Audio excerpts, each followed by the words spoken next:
Do what thou wilt shall be the whole of the law. Love is the law, love under will.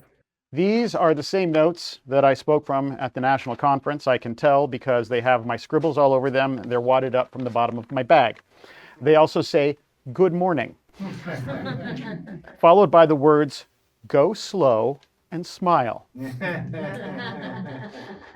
So this talk, how to make the tarot work 100% of the time, actually grew out of a 5-minute preamble that I would give to people when I would do tarot readings at the Fremont Solstice Festival.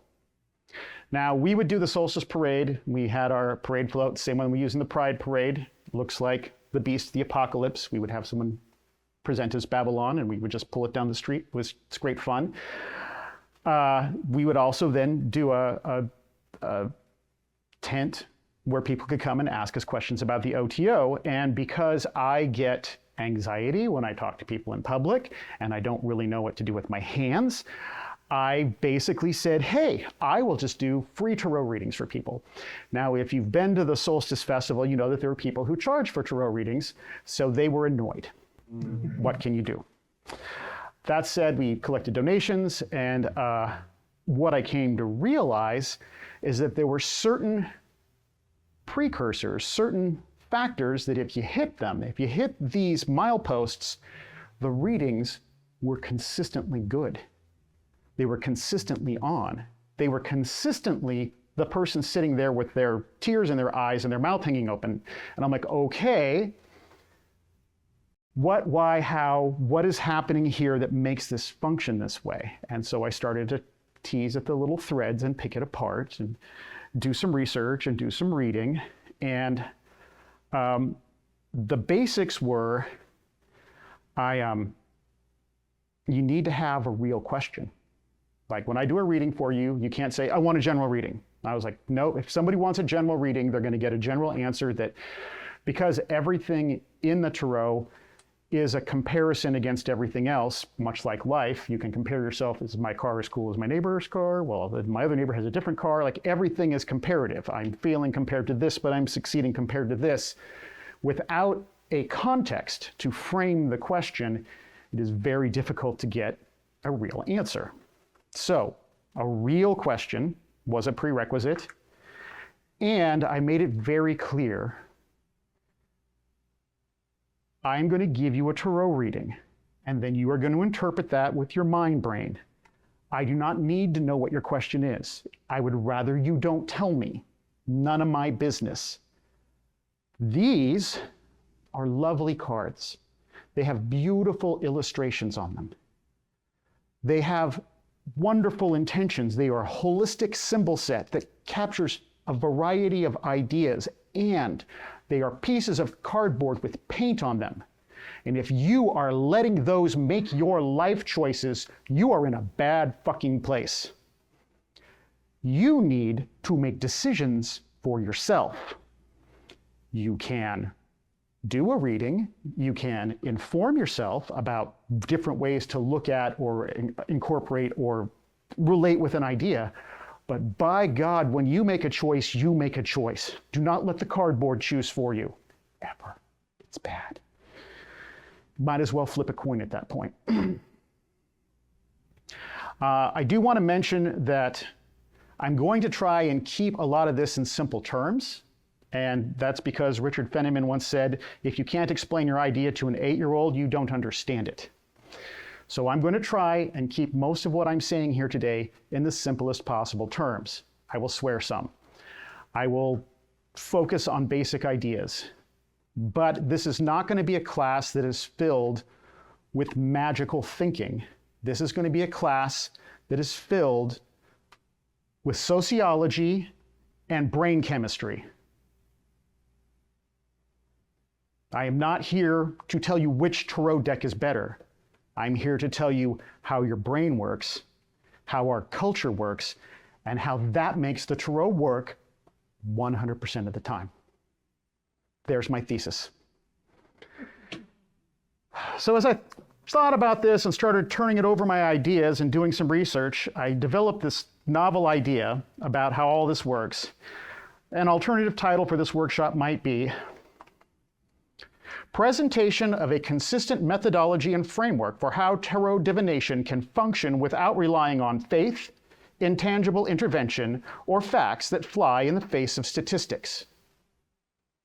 But that's really long. And how to make the tarot work 100% of the time, that's clickbait.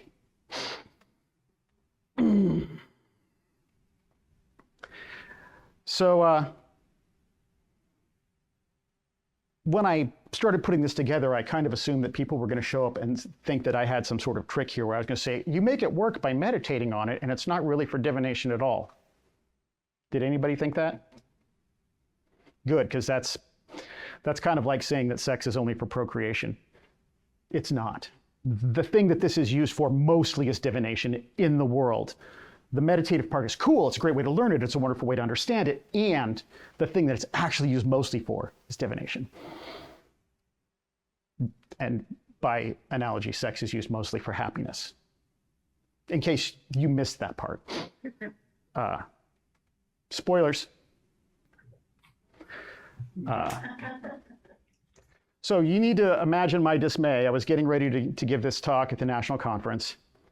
And I went to Birch Bay over the 4th of July, like you do. And then they blew a bunch of shit up, like you do. And then I was driving home, and I stopped at a bookstore, because when you're driving through Washington and you're in a small town and you have the opportunity to stop at a bookstore and you go, oh my God, there's books here that were in somebody's attic that they got sold to this bookstore as used books, and they're worth $1 bajillion and they don't know it. I want this first edition. Scott knows what I'm talking about. And so I'm flipping through the books, and I come upon one,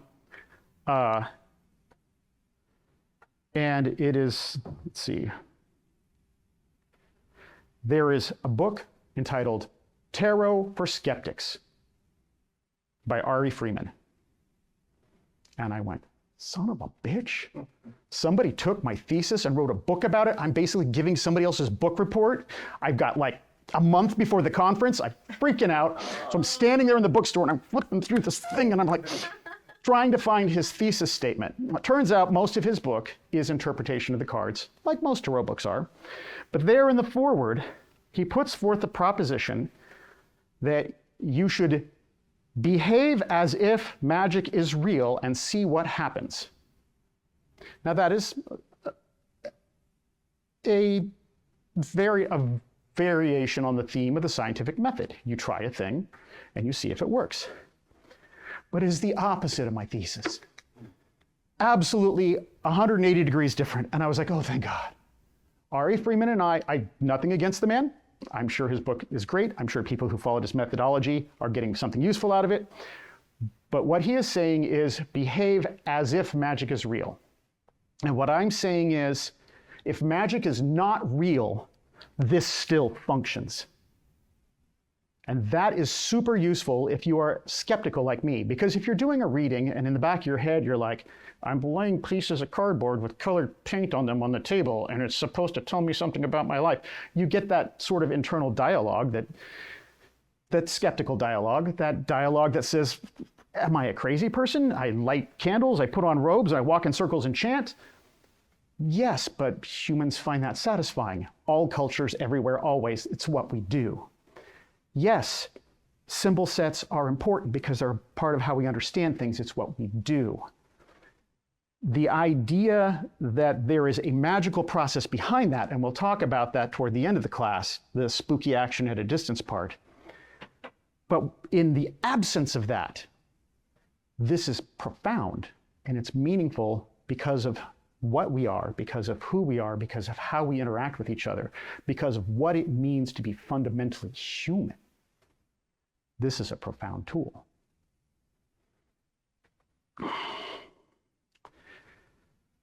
So I wrote the words Mercedes Lackey once said, if it's stupid and it works, it's not stupid. And I'm a pragmatic person. It doesn't matter if it's crazy, if it works. And this works. But let's talk about the how and the why it works, because if we understand the how and why, we can make it work more consistently.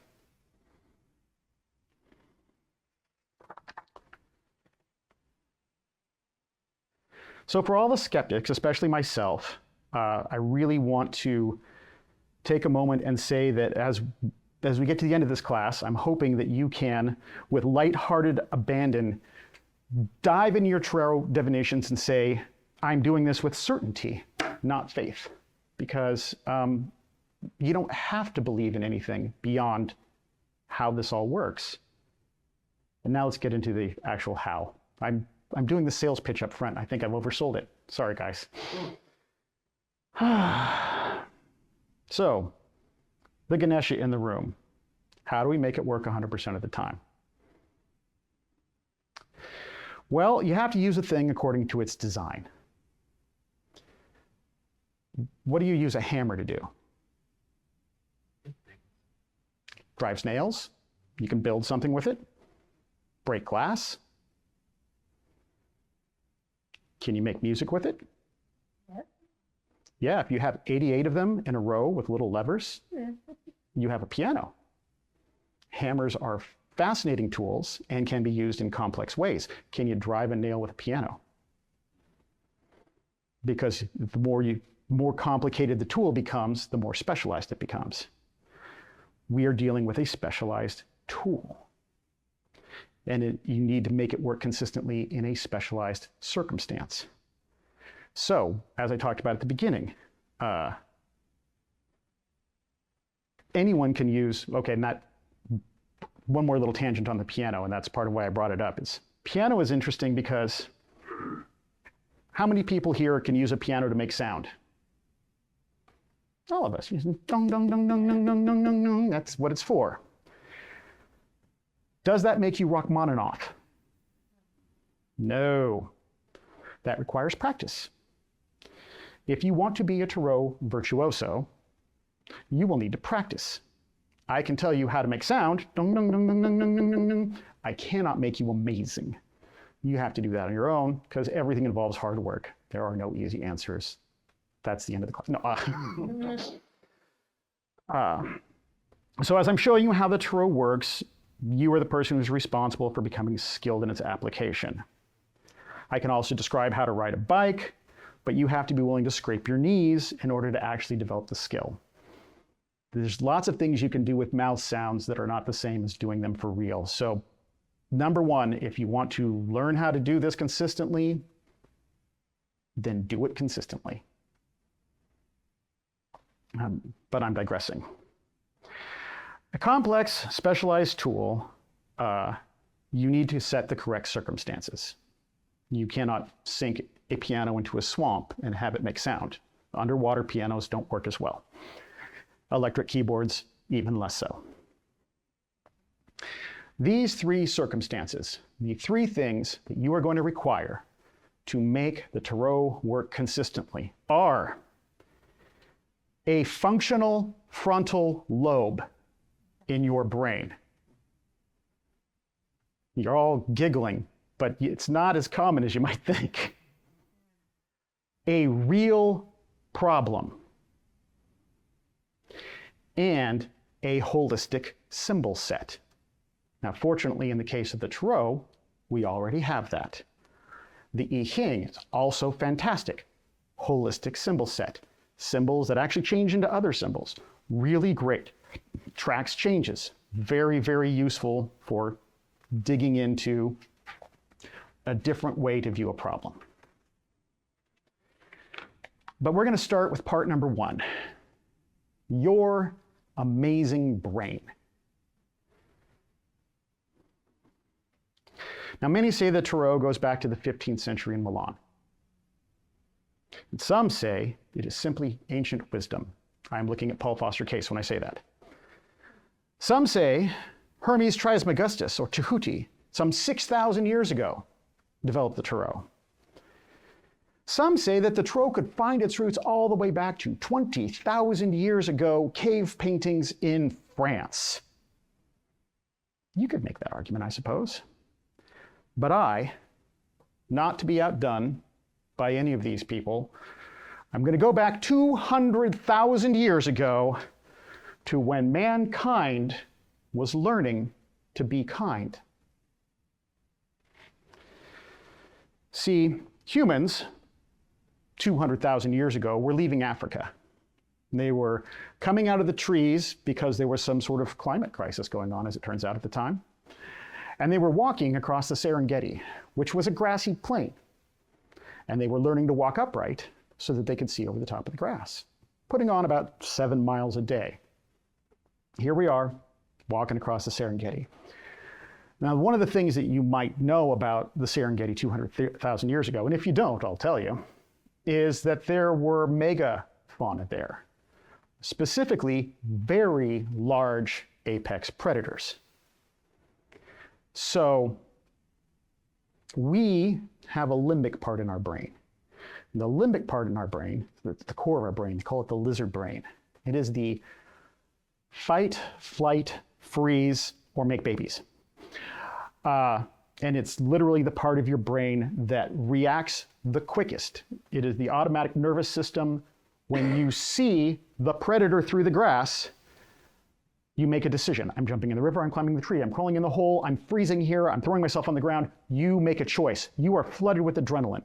That is the system that reacts to a crisis. Everybody has that.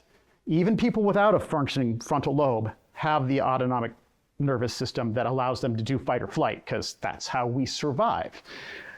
You don't figure out what you're going to do in a crisis, you don't live long.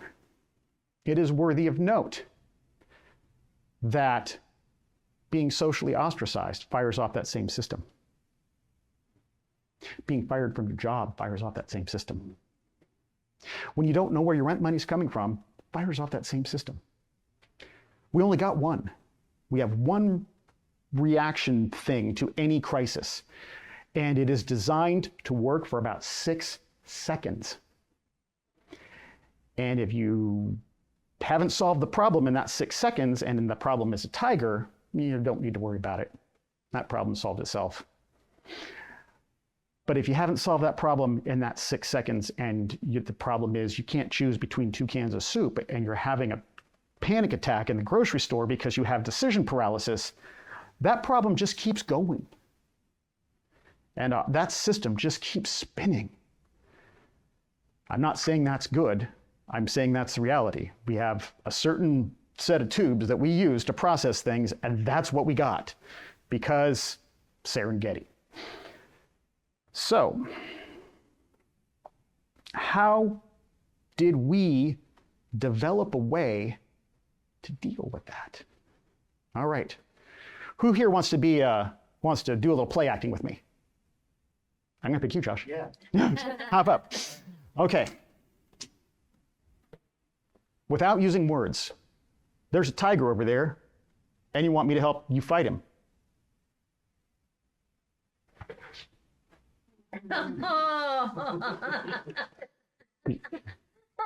Okay. What if we had spears? Okay. Okay. Do it. Okay. What just happened is empathy. This is what our frontal lobes do. We just communicated without words. How much body mass do I have? Maybe 180 pounds. Okay. And you're a little less, but we basically just doubled our body mass in 3 seconds. Mm-hmm. How many generations is it going to take for that tiger to double its body mass? Probably can't. Yeah. Yeah, it doesn't actually happen that often. As it turns out, our ability to communicate with each other, to share an idea rapidly, is what allowed us to survive. It is the ability to empathize. It is the ability to see a quick set of gestures, of symbols, of ideas, to interpret them, and then to act on them quickly, that got us across the Serengeti, that got us from living in some trees to spreading over the entire earth. It was our ability to be kind to each other. It was our ability to try to understand each other. This is where we started to develop language. This is where we start to develop culture. This is where we start to develop family bonds. This is where we start to develop the thing that distinguishes humans from a lot of other creatures on this planet. It's also where we get some fucked up things going on. Because if you can share an idea, you can share a lie, and you can start to manipulate. That is, I'm not saying it was all sunshine and roses. What I'm saying is, that's what that frontal lobe was for. That's the part of our brain that we started to develop that allowed us to start sharing complex ideas. And once we started sharing complex ideas, we started experiencing things like culture. We started recognizing that people die, and we would put flowers on them or dress them in jewelry. We would commemorate them. We would remember them. They became part of our story. They became part of our culture. I joked earlier that we put on robes, light candles, walk in circles, and chant. Much of what I'm talking about is from this book. By the way, these are my source materials. Brain Rules by John Medina, which is literally about how human brains work. And Homo Necans, which is a fantastic book about the anthropology of ancient sacrifice and the development of religion and ritual. These two books are fabulous, and then when you squish them together and start looking at occultism, it becomes a whole other window to view things through. I point these out because I'm not holding up a book on the Tarot. I'm holding up books on brain science and anthropology when I'm talking about the Tarot, because it's more fascinating to me. So let's go to the, I don't want to lose my spot. Oh, the beginnings of religion. Okay, so as humans started to develop tribes, started to develop cultures, started to share ideas, started to communicate more, even before we had really firm languages, where we were still just lots of gestures and whatnot. According to the anthropological evidence, we started engaging in ritual behavior. Ritual behaviors were usually associated with the tribe and were often associated with the guilt that comes with killing. That's what Homo Necans means, is man who kills. And it is built around the idea that most of our early religious sites were sites where we were commemorating rituals that had to do with cleansing people after they were hunting. That we would go out and hunt, and then we would kill an animal and eat it. And as a result, we had this residual guilt. And we also needed to compartmentalize that behavior so that the people who were out hunting over there would not just come back to the village and kill people, because that was easier. It created the beginnings of a context for how we structure religion. It's interesting that most of those sites have myths that are later associated with them that describe a story that relates to the emotive process that was being explored in the ritual, but the ritual came first. We used ritual to deal with our own complex emotions and then developed mythology, heroes, stories, religions around that concept. We built our gods based on how we were interacting with our world and with each other.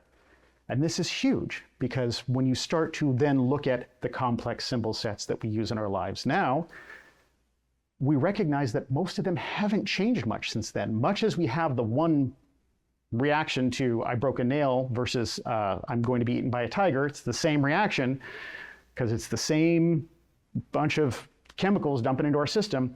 We have symbol sets that are based on parental roles, cultural roles, stress, hunger, poverty, wealth, the comparisons and the relationships between people, all the things that we experience within our culture, not to mention the moments of ecstasis and enlightenment or the moments of despair. All the things that we as humans move through in our lives have become parts of these symbol sets. And again, with a holistic system, you're going to find them in there. They're in there. And that's good. So,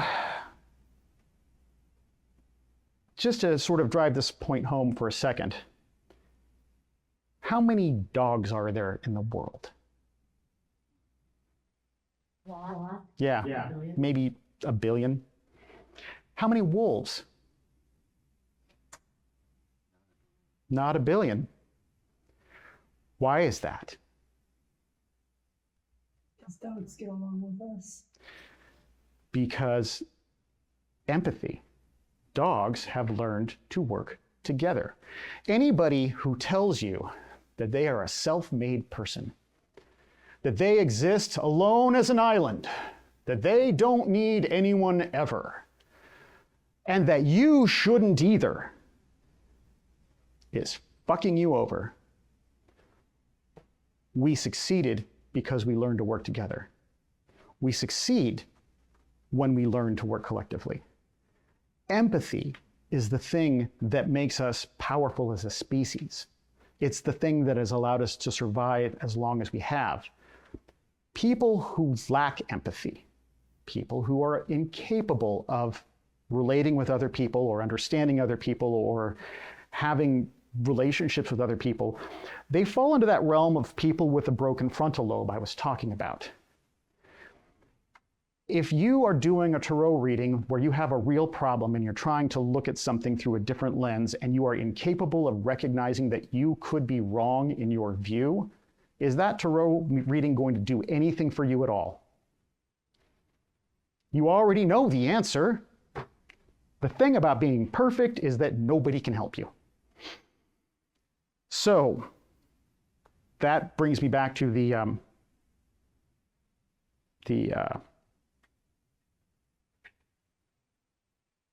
100% efficacy part. This is these are the tools we've developed. These are the tools we have. Empathy and the ability to completely and totally panic when we need to. That's our brains.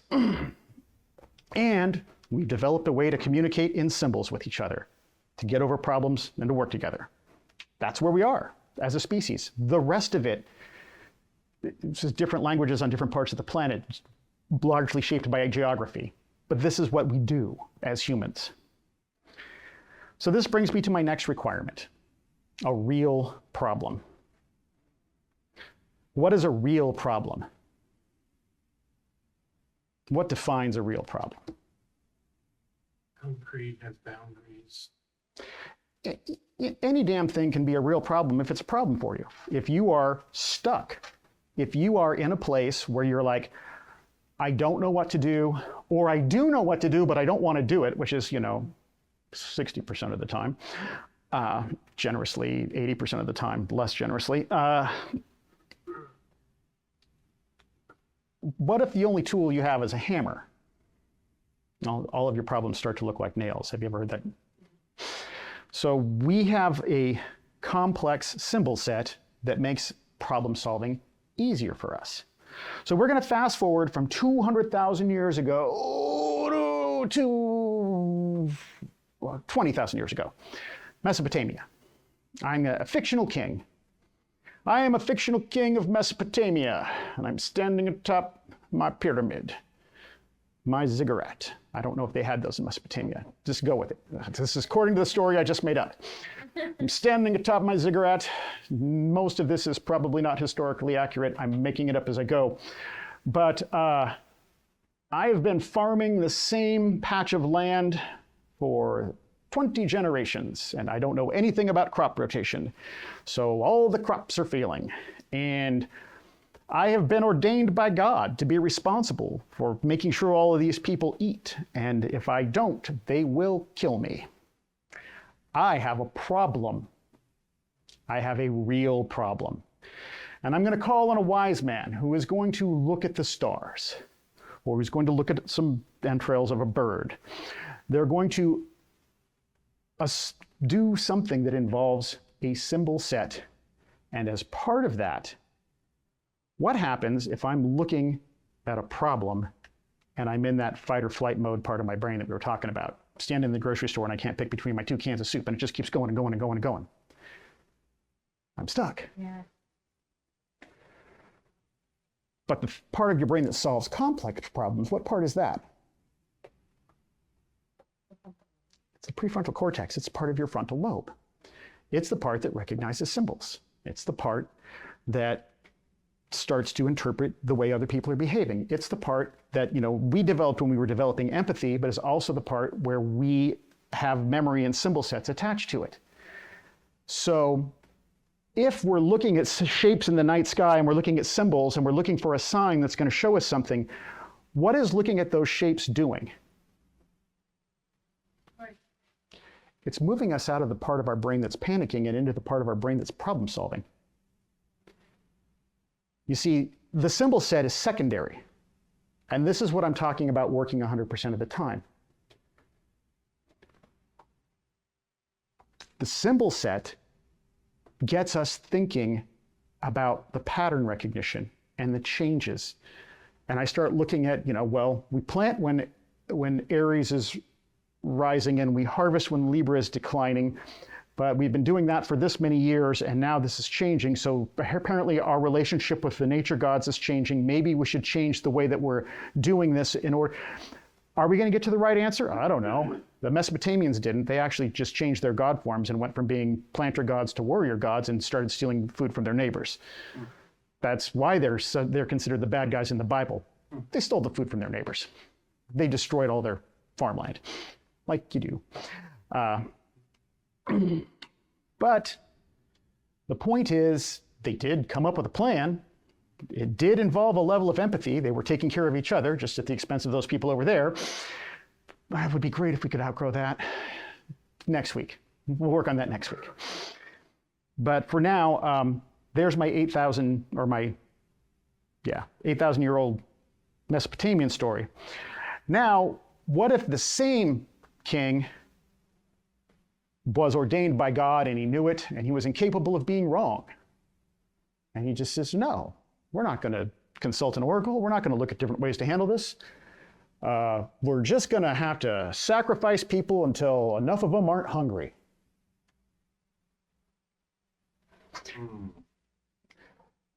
That's bad. That's terrible. My point is, you're not going to solve a problem if you're not capable of looking at a thing a different way. If you're not capable of being wrong, you can't grow.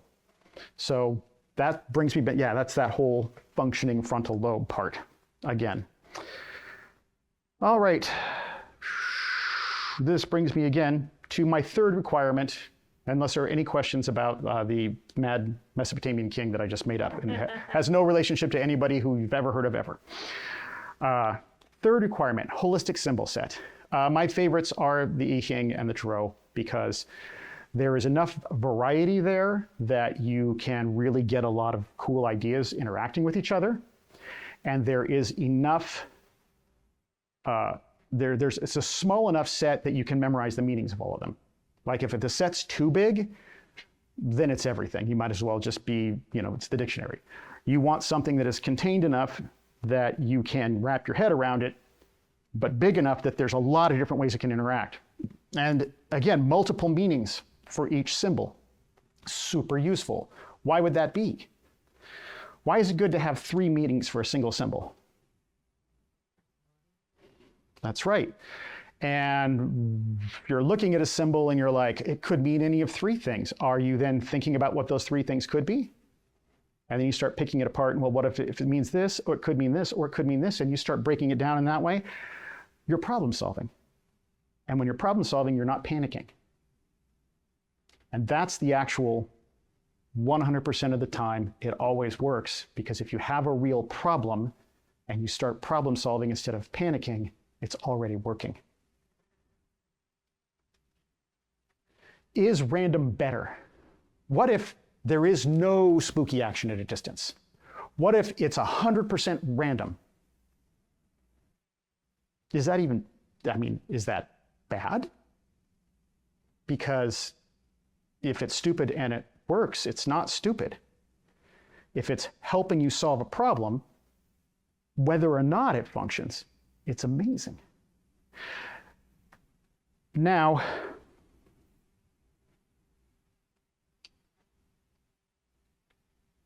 cards that don't fit a pattern make you think more than cards that do.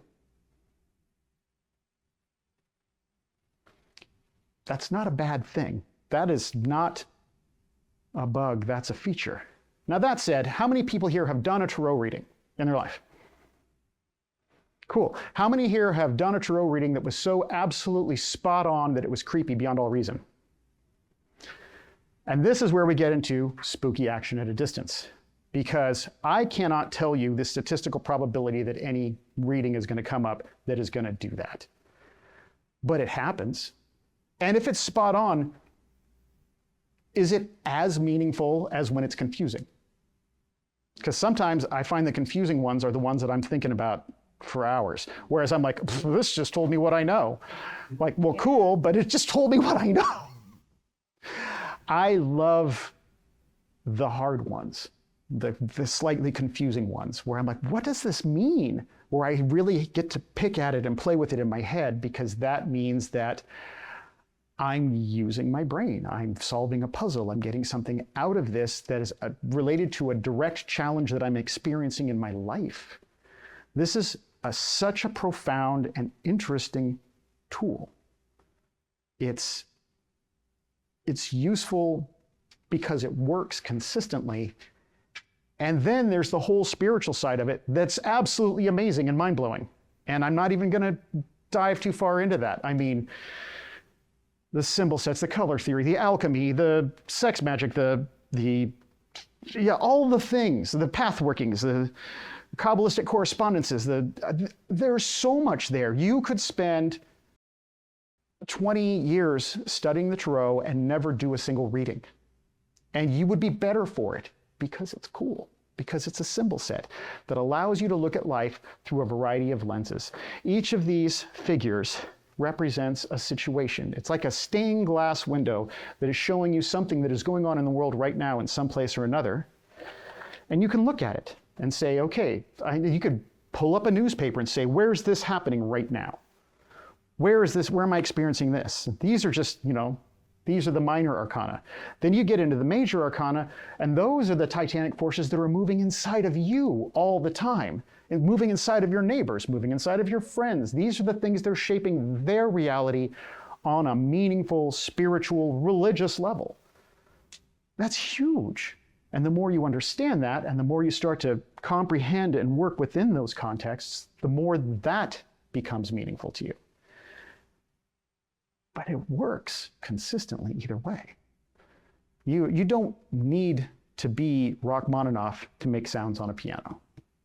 You can sit there with the book and you can look up the meanings of each card as you do it. You're still doing the work. If you get good at it, you can do it quickly.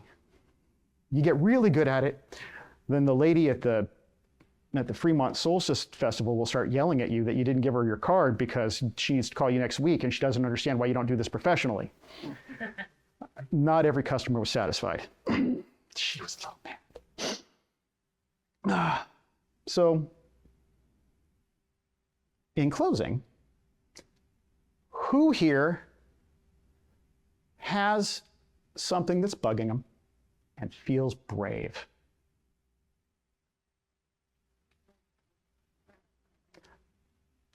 Would you like me to do a reading for you? Yeah. Would you mind doing it in front of everybody? Sure. Okay. Yeah. Okay. Everybody else can do it later too. I think this is a fine idea. Let's go into the other room because it's warming here. And we can probably stop the class. Wait. Love is the law, love under will. We're going to go in the other room and do some tarot reading. Thanks for coming to the class. Love you all. Bye.